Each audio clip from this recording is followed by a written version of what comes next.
ধর্মের ব্যাপারে জাতিকে ফাঁকি দিয়ে পরকাল হারাতে রাজি নই। আপনি কোন সহজে জাতির সামনে বলেন যে ওই রজব আপনার মেরাজের রাত্রে সিয়াম থাকতে হবে? কে বলেছে আপনাকে? ধর্ম আপনার বাবার সম্পত্তি? কেন বলবেন? কেন আপনি মরা মানুষের বাড়িতে যান দলে দলে, মহিলা মানুষ, আপনি ওখানে যে কোরআন মাজিদ পড়েন? কে বলেছে আপনাকে কোরআন মাজিদ পড়তে? ধর্ম আপনার পৈতৃক সম্পত্তি নাকি? আপনার নেতা ভুল পথে আছে, আপনি ভুল পথে আছেন। মহিলা মানুষ, শরম হয় না কেন? আপনার স্বামী আপনাকে যেতে দেয় কেন? কয় পয়সা পড়েছেন? কি জানেন আপনি? আপনার নেতা কি জানে? কি জানেন আপনি? আপনার নেতা কি জানে? ধর্মের ব্যক্তিগত ব্যাপার নাকি? আপনি যা বলেন তার শতকরা 60%, 70% মিথ্যা আছে। বোরখা পরে, মুজা পরে আপনি ধর্ম দেখাবেন না। আরে বিকৃত ধর্ম আমরা দেখতে আসিনি, আমরা চাঁপাইনবাবগঞ্জের মানুষ। আপনার হিসাব থাকা দরকার, আপনার লজ্জা থাকা দরকার, আপনার শরম থাকা দরকার।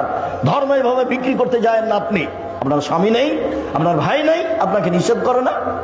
আয়েশা রাদিয়াল্লাহু তাআলা স্বামীর বাড়ি থেকে কোথায় দাওয়াত দিতে গেছিলেন? কোন জেলায় গেছিলেন? আয়েশার চেয়ে বেশি আপনি দামি? আয়েশার চেয়ে ধর্মের উপর আপনার বেশি ব্যথা? ধর্ম দেখাচ্ছেন আপনি? আয়েশা কোথায় গেলেন?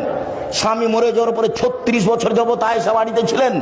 এক দুদিন নয়, 36 বছর ধর্মের ব্যথায় তিনি কোথায় দাওয়াত দিতে গেছেন? কে আপনাকে এটা শিখালো? মিথ্যা ধর্ম দিন রাত প্রচার করেন বুবু বুবু বলে।